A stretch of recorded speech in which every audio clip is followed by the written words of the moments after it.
Donald Trump ने India के ऊपर 25% टैरिफ और एडिशनल पेनल्टी लगाए हैं कि अगर हम रशिया से ऑयल और मिलिट्री इक्विपमेंट खरीदते हैं तो यूएस हमारे ऊपर एडिशनल पेनल्टीज लगाएगा। इन पेनल्टीज़ का क्या रेट होगा ये अभी तक यूएस ने स्पेसिफाई नहीं करा है और ये सब कुछ 1 अगस्त 2025 से इम्प्लीमेंट होने वाला है। इसका इंडिया की इकोनॉमी और डिप्लोमेसी के ऊपर क्या इम्पैक्ट पड़ेगा अगले 2 मिनट में ये पूरा एनालिसिस मैं आपको बताऊंगा। सबसे पहले इंडिया से जो सामान यूएस से जाएगा उसके ऊपर 25% अगर टैरिफ लगता है तो वहीं दूसरी तरफ इंडोनेशिया, वियतनाम, आसियान के दूसरे देशों से जो सामान जा रहा है उनके ऊपर 15 से 20% का टैरिफ है। इसका मतलब कि उन देशों से सामान जो जाएगा यूएसए में वो सस्ता होगा और उनकी सेल ज़्यादा होगी। ऐसे में इंडिया के जो बिजनेसेस हैं वो काफ़ी ज़्यादा इम्पैक्ट होंगे।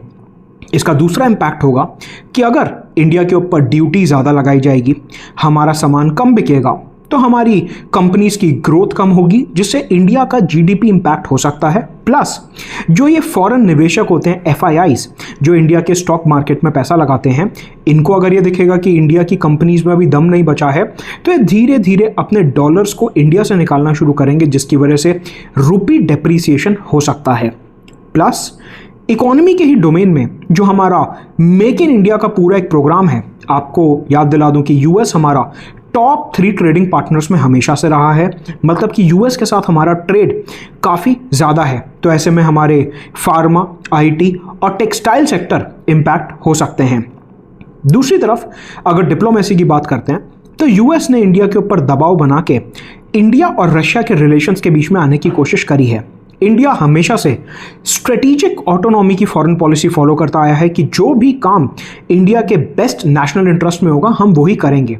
ऐसे में देखना ये होगा कि रशिया के इंपोर्ट्स के ऊपर जो यूएसए ने पेनल्टीज लगाई हैं, जो हम वहाँ से ऑयल, गैस और मिलिट्री इक्विपमेंट खरीदते हैं जो हमारे नेशनल सिक्योरिटी और डिफेंस के लिए इंपॉर्टेंट है। ऑपरेशन सिंदूर में भी आपने देखा कि कैसे S-400 का काफ़ी ज़्यादा इस्तेमाल किया गया। ब्रह्मोस मिसाइल जो हमने रशिया के साथ मिलकर बनाई है उनका काफ़ी ज़्यादा यूज़ किया गया। तो ऐसे में इंडिया क्या जवाब देता है, और ऑब्वियसली रशिया से हम अपना ट्रेड तो नहीं रोकने वाले क्योंकि रशिया हमारा एक एज ओल्ड फ्रेंड है, लेकिन डोनाल्ड ट्रंप का यह मानना है कि जो पैसा हम रशिया को दे रहे हैं in lieu of military equipment and oil, Russia उसी पैसे का यूज़ करके यूक्रेन में युद्ध जो है स्पॉन्सर कर रहा है। तो ये एक इशारा हो सकता है कि अगर रशिया यूक्रेन के बीच में एक पीस ट्रीटी साइन हो जाए तो फिर ये पेनल्टीज जो है इंडिया पे से हटाई जा सकती हैं। बट देखना ये होगा कि इंडिया इनका रिस्पॉन्स कैसे देता है।